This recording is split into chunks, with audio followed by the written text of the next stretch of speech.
Matul is-sena li għaddiet, in-nefqa fuq servizzi lil pazjenti li kienu għall-kura fl-Isptar Monte Carmeli ammontat għal 31.5 miljun euro, żieda ta' aktar minn 4 miljuni fuq in-nefqa tas-sena ta' qabel.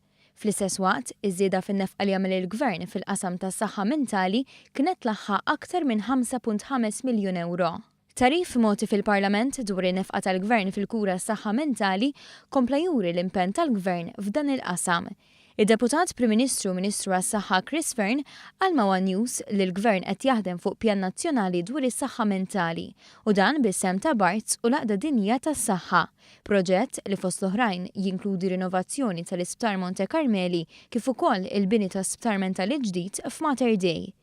Iż-żieda fin-nefqa bejn l-2016 u l-2017 kienet maqsuma wkoll fuq servizzi fil-komunità fejn hawnhekk l-ispiża totali ammontat għal aktar minn 9 miljun euro. Dan ukoll bil-ftuħ ta' żewġ hostels ġodda, dar il-Meril għall-irġiel u dar Raberi għan-nisa, bilan li jipprovdu akkomodazzjoni riabilitattiva b'sapports ta' 24 siegħa kuljum.